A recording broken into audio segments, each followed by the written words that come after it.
being stabbed multiple times as he fell to the ground.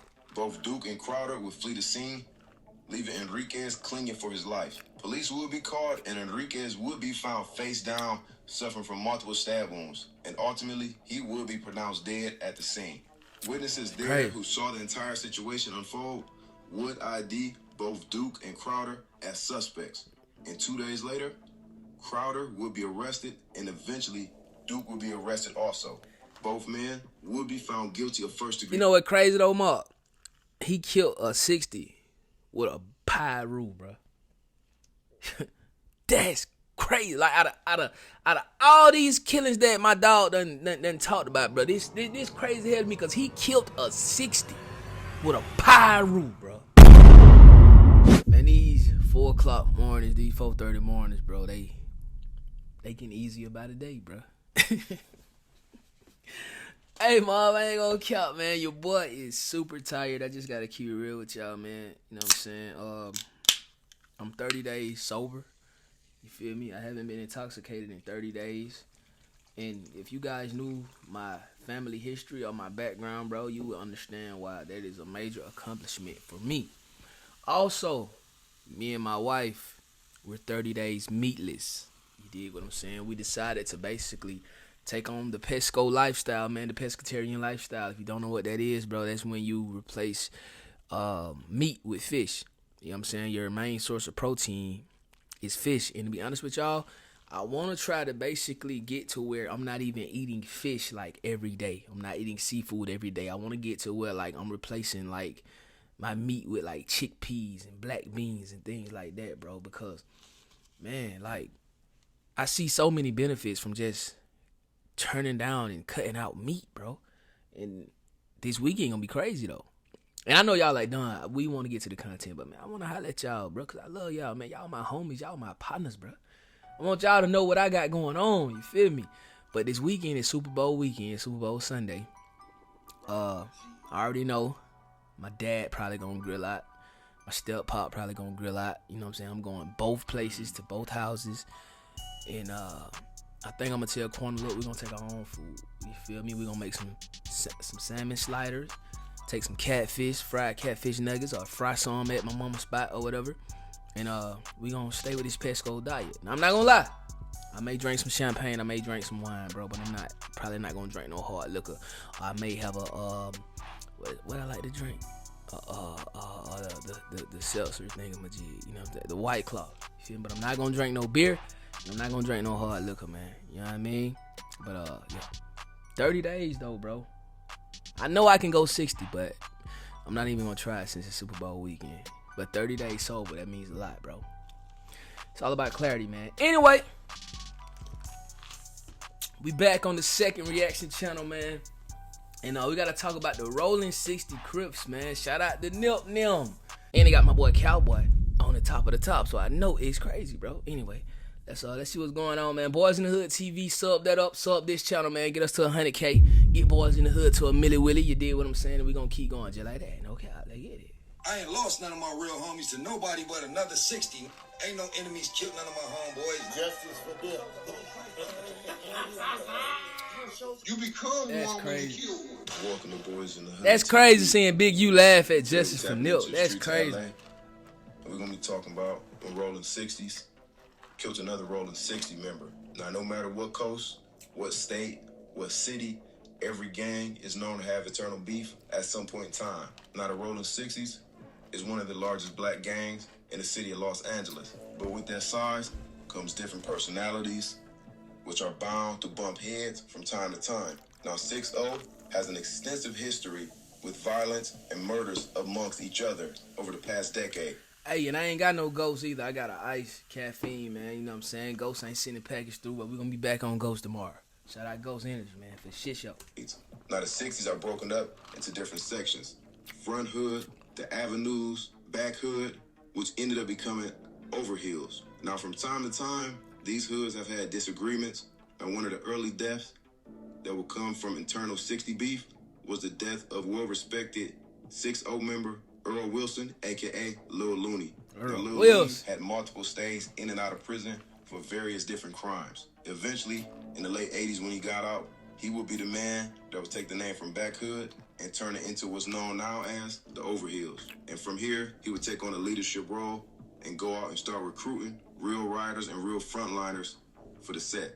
But once again, he would catch another case in 1989 for an assault, which would violate his probation. But eventually, Lil Looney would be back out in the streets by the early 90s. Now, Lil Looney was a no-nonsense type of person, and he didn't tolerate lazy gang members not putting in work. And this mentality would cause friction among... It's like, look, bro, if you gonna bang the set, you gonna go kill somebody.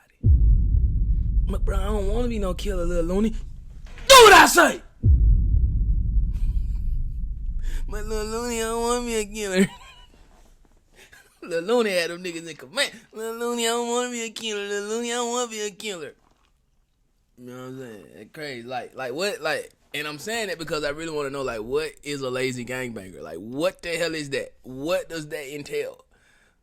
A lazy gangbanger. What the hell? He ain't do all his burpees in the chain gang? What the hell?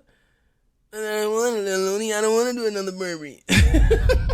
Some of the younger homies from 6-0. One person in particular would be known as Tiny Creep. Now, Lil Looney would make this comment about the young G's not putting in no work, and Tiny Creep would respond back, and Lil Looney would take his response as straight disrespect. This would lead Looney to going inside the house, grabbing a knife, and coming out and stabbing Tiny Creep. Damn, cuz. Tiny Creep was still alive, and this would lead to him running into the house, coming back outside the house with a gun. With a 357. I knew it. And coming straight at Lil Looney, blasting. Now, by the grace of God.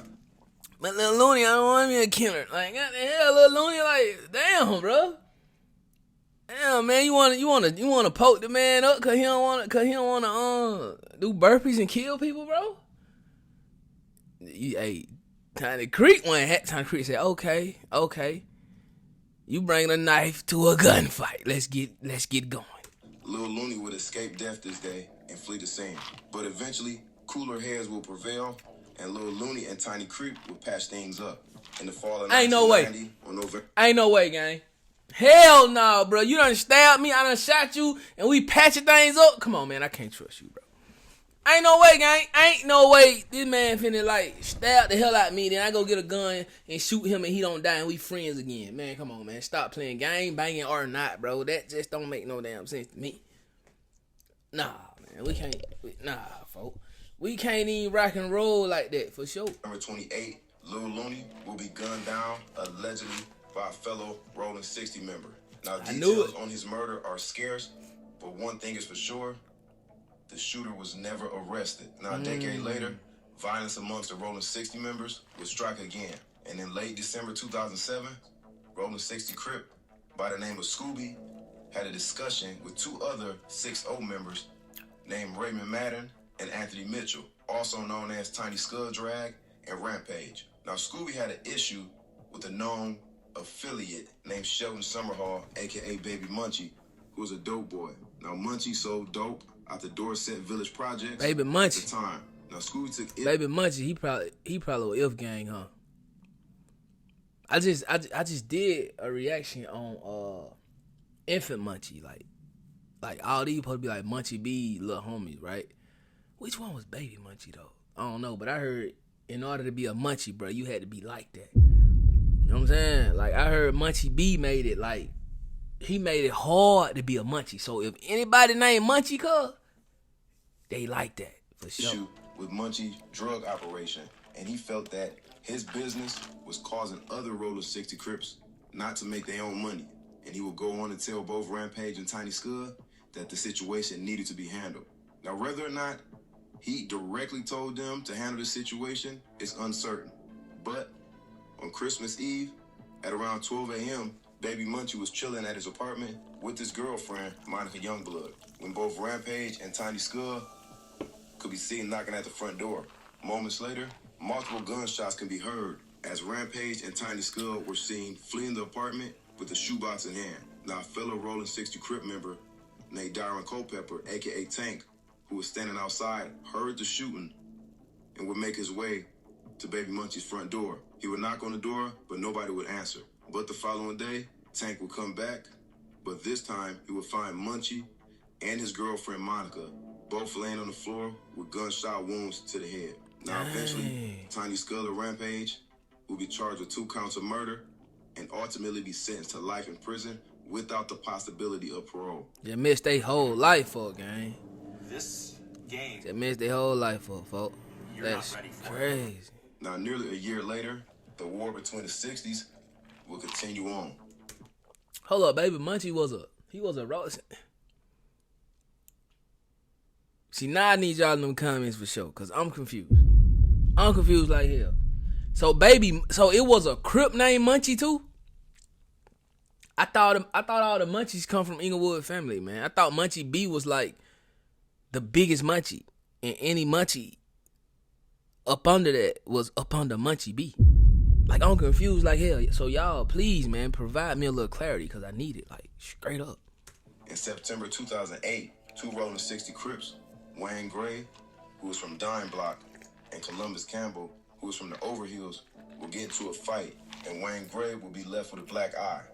Damn. Now, Wayne Gray would let it be known that he felt that Campbell hit him with his cheap shot, so after the fight, he was still heated. Weeks to follow, Nigga mad. Gray would meet up with another 6'0 Crip named Javier, and he would ask Javier to help him kill Campbell, which Javier agreed to. Now, both members would head out that night, riding through the neighborhood, looking for Campbell. At around 12:30 a.m., the men would hit 63rd and Crenshaw, where they would spot Campbell's white Benz parked.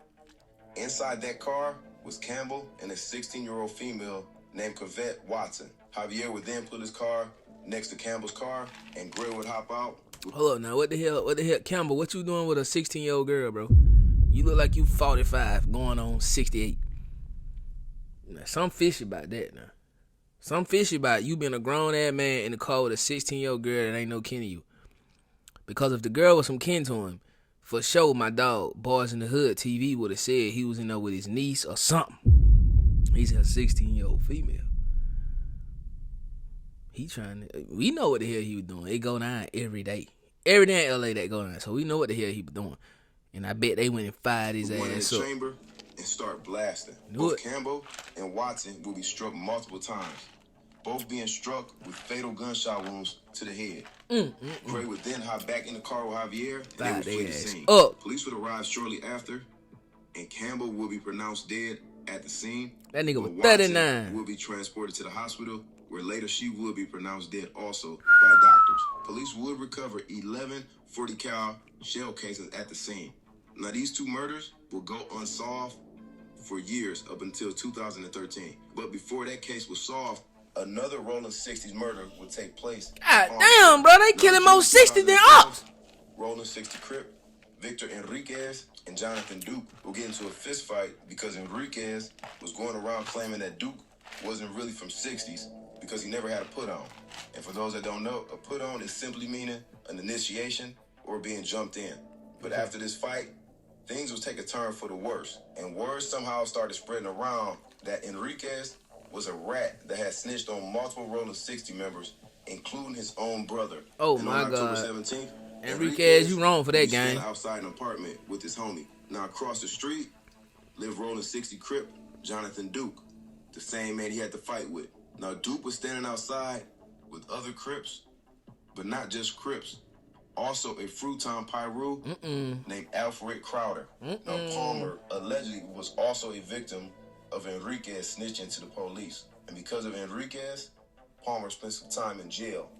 So both Duke and Crowder were out for blood. Sometime later that night, Duke and Crowder would head across the street towards Enriquez, both armed with knives. Both would make their way inside the gate and start attacking Enriquez. This would lead to Enriquez. I ain't gonna cap, man. I think I would rather be, like, shot than stabbed, bro. I just feel like being stabbed is like a slow, painful death, bro.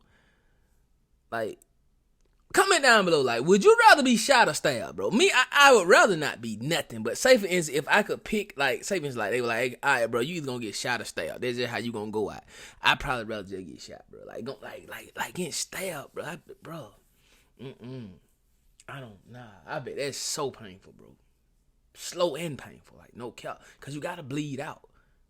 You know what I'm saying? Somebody can pop you and you just pop, but, like, yeah, that's crazy. I just thought about that. Is being stabbed multiple times as he fell to the ground. Both Duke and Crowder would flee the scene, leaving Enriquez clinging for his life. Police would be called, and Enriquez would be found face down, suffering from multiple stab wounds, and ultimately, he would be pronounced dead at the scene. Witnesses there who saw the entire situation unfold would ID both Duke and Crowder as suspects. And 2 days later, Crowder would be arrested, and eventually, Duke would be arrested also. Both men would be found guilty of first degree. You know what crazy though, Mark? He killed a 60 with a pyro, bro. That's crazy. Like out of all these killings that my dog done talked about, bro. This crazy hell to me because he killed a 60 with a pyro, bro. Murder and sentenced to life in prison. Now, a year after the death of Rolling 60 member Enriquez, Rolling 60 Crip Wayne Gray will be involved in another murder after the killing of Campbell and Watson in October 2008. On June 2nd, 2013, Gray will be responsible for shooting and killing a 23-year-old Charles Westby in the Dorset Village apartments located in the Rolling 60s territory. Now, authorities would state that Westby was not a gang member, but he was affiliated. Allegedly, Charles Westby put a gun on. So what does that mean? After an argument. So what, like, y'all educate me. So what does it mean to not be a gang member but be affiliated? Like what? Like he grew up over there or something? Like what are they saying? Like he wasn't a gang member. He didn't bang. He didn't claim a set, but he was affiliated. So Gray went back looking for revenge, and he ended up killing Westby. Now, not long after this, Rolling 60 Crip member Javier would be arrested and placed in a cell with a CI. Now, Javier would go on to admit to the CI that he and Gray both were responsible for the murder of Campbell and Watson. Dumbass, talking too much. This would lead to Gray being arrested for 3 counts of murder. Now, one of Gray's little homies, who he was very close with, named Jerry Wilson, would testify against him during his trial, stating that Gray admitted to murdering Campbell and Watson after allegedly being sucker punched. Wilson would also point out that Gray was the shooter in the Westby murder also. And by the end of the trial, Wayne Gray of Rolling 60s would be found guilty of 3 counts of murder and sentenced to life without the possibility of parole. Although he wasn't the shooter, Javier was the driver of the car that took both lives of Watson and Campbell. That's and crazy, Javier would be found guilty, 2 counts of first-degree murder, and sentenced to life without the possibility of parole. Now, a year later, on March 27, 2014, Rolling 60 Crip member Scooby, the same man who was allegedly responsible for putting out the hit on Rolling 60 Crip member Baby Munchie in 2007, would find himself staring down the barrel of a gun. Rolling 60 member Darren Culpepper, a.k.a. Tank, who lived in the Dorset Village projects near Baby Munchie, was under the impression that Scooby had snitched on both Tiny Scud and Rampage in regards to the murder of Baby Munchie. So at around 2 p.m. in the Hyde Park area, imagine being able to build an app with your name on it. These niggas did kill him, boy. Meet Base 44. Scooby was seen sitting in his wheelchair when Tank approached him. Witnesses would state that they seen both individuals talking for at least 5 minutes, and out of nowhere, Tank pulled out his gun. According to authorities, Scooby was known for having his AK concealed somewhere in his wheelchair, but before he could even reach for it, that nigga had a K in a wheelchair? It had to be a Draco. Ain't no way he got one of them full-blown Malcolm X AKs in a wheelchair. What kind of wheelchair did he have? Like he must have had the Rolls Royce of wheelchairs. This nigga must have had a Maybach truck as a wheelchair. How this nigga concealed an AK-47 in a wheelchair, bro? Long live Scooby, you know what I mean? Well, I'm just saying, like, damn. Tank started shooting. Scooby was hit multiple times as he fell from his wheelchair, and Tank fled the scene. Once police arrived, that's messed up. Scooby would be transported to a nearby hospital, and at 3:06 p.m., Damon Jones, a.k.a. Scooby, would be pronounced dead. Now, Tank would later be arrested for the murder of Scooby.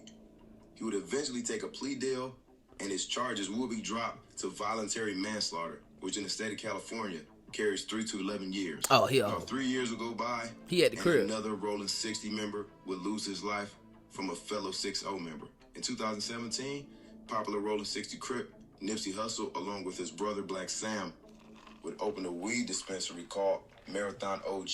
Now, this store became very successful, which led them to expanding and wanting to open up multiple stores.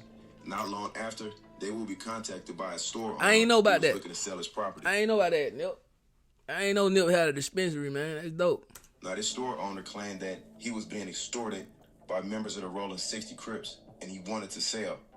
So Nipsey Hussle, Black Sam, along with Nipsey Hussle's right-hand man, Boats the Fats, would purchase the store. Now, Boats the Fats, who was seen at this store nearly every single day, would also do security for the store.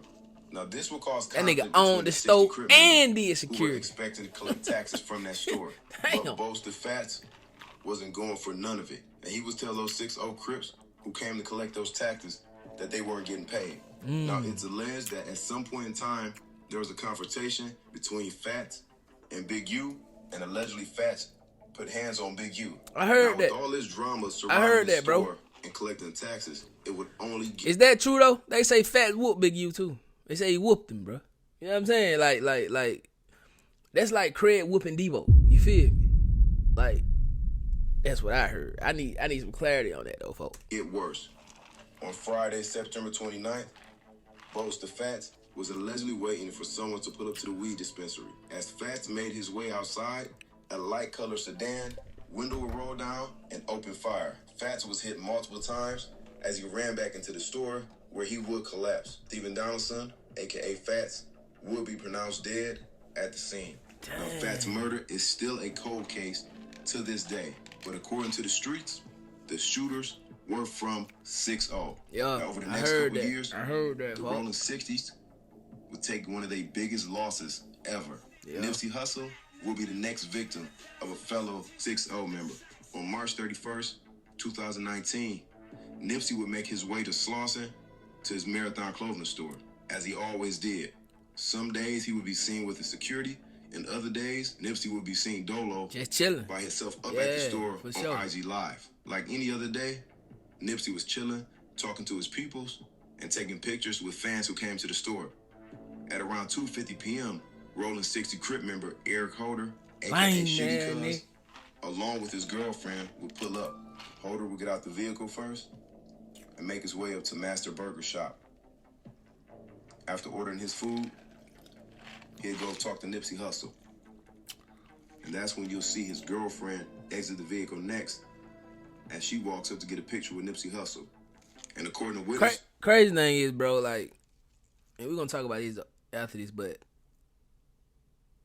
everybody's saying that, let's watch. We're going to do this, Nipsey Hussle and Eric Holder would greet each other, and Nipsey would pull Holder to the side and tell him that he had some smut on his name, that it was paperwork going around that he needed to clear up.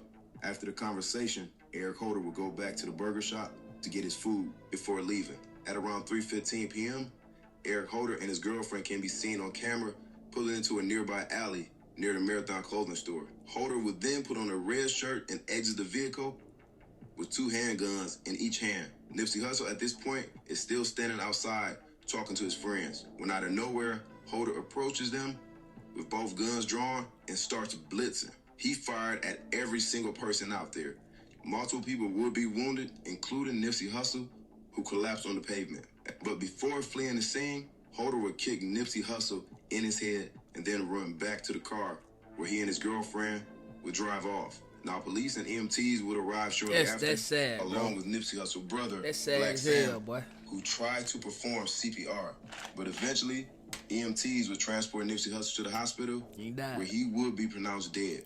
Now, Eric Holder would be identified by multiple witnesses, and he was arrested 2 days later on April 2nd, after police Dumbass put out a nigga, warrant for his boy. arrest. Now, friends and family... Like, that shit crazy, bro. Like, it remind me of when Jay-Z say, I shoot you and I'm brainless. You shoot me and you famous. We wouldn't even know this lame-ass nigga if he want to unalive Nip, bro.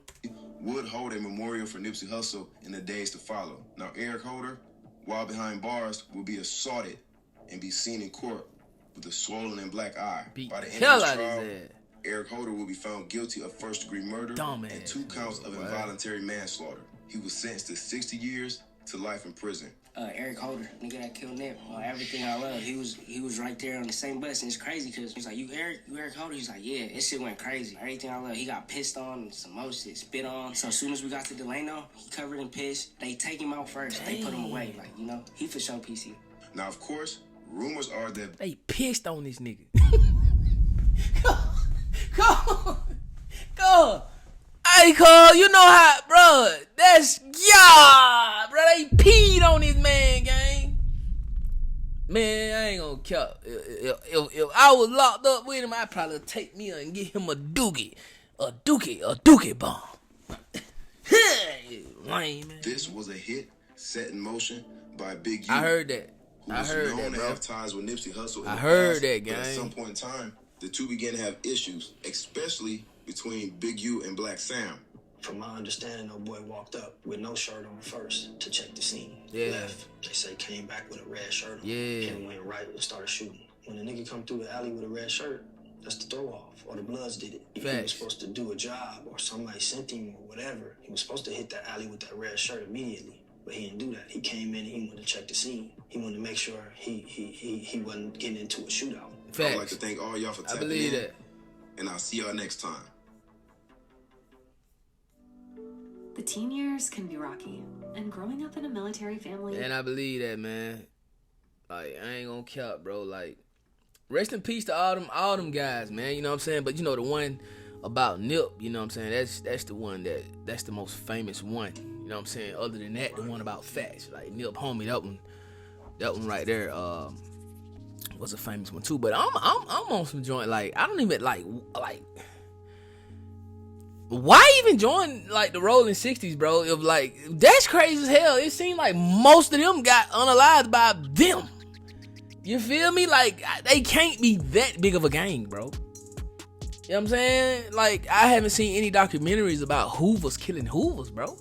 Like why do the 60s feel like it's okay to go unalive another 60? Like that's crazy as hell to me, man. And then for like Eric Holder, lame man, to do that to Nip, like that was like, it had to be a tad bit of jealousy in there somewhere. You know what I'm saying? Even for him to kick Nip, bro, it had to be more than Big U sending him. And I ain't saying Big U sent him or Big U didn't send him. Me personally, I think it was a hit. You know what I'm saying? I don't think Eric Holder had any grievances against Nip, but I think when his girl got out the car and his girl was going crazy over Nip, bro, he was like, yeah, I'm finna go and do what Big U sent me to do. You know what I mean? Straight up and down, bro. Like, that's just crazy as hell, bro. Like, that these 60s just be killing these 60s like that. You would think, like, being in a gang, right? It's supposed to be like a brotherhood, right? Y'all let me know, because I ain't in no gang, bro. I never wanted to be in one. Well, I ain't gonna lie. When I was young, you know what I'm saying? We used to fake Crips and fake blood and fake GD, everything. You feel what I'm saying? But the gang culture is not like that where I'm from, bro. Like we more of do things like from what block, from what hood you from. You feel me? So it's just crazy to me, bro. Like you wouldn't think like Eric Holder, like he couldn't just shoot the fade with Nip, bro. Or any of these guys that lost their life, like you can't just shoot the fade. Like we all bang the same thing. We going against the same people. So I gotta worry about Inglewood family. I gotta worry about the Hoovers. And I gotta worry about my brother that's standing next to me who throwing up what I'm throwing up, gang. That's crazy as hell, bro. I don't know why anybody would want to be in any gang, but I feel damn sure wouldn't want to be a neighborhood Crip. Straight up and down. Straight up. But hey, though, Mob, let me know how y'all feel about it, though, folks, in the comment section down below, man. Don't forget to like it up. Don't forget to hype it up. Don't forget to hit that sub button if you are not subscribed to the channel, man. You know what I'm saying? We the realest. We gonna get busy. You feel what I'm saying? But to all the returning viewers, man, I love y'all, man. Salute to y'all, man. Shout out to everybody who be in them comments faithfully, man. Shout out to the comment gang, bro. I've been making it my business, man, to set aside a few days, a few hours out of each day to comment back to the mob, man, because I love y'all. Whether it's a good comment, bad comment, it don't matter to me, man. You feel me? It don't matter to me, man. You know what I'm saying? Tap in with me, you dig? Mob life or no life? Mob will no way, man. I know how we coming. OTM, we getting straight out the mud, man. Until the next one, y'all be easy. Y'all stay safe. Y'all remember, man, attraction is everything, bro. You know what I'm saying? And mindset is everything also. You can attract anything you want out of life. Say it. You feel what I'm saying? A lot of times we be too afraid to say it because we don't know if it's going to come to pass or not. But put it out there. Say it, gang. Whatever you want to happen at whatever time, say it, bro. And believe it. You know what I'm saying? And attract it, bro. And watch what happens for you. You dig? Yeah. I'm going to catch y'all in the next video, man. Y'all be easy, man. Get me to that 3K, 10K. You feel what I'm saying? 100K. Y'all know how we get down. Let's get it. Gang. You know we got the streets, nigga. We got the trap, too.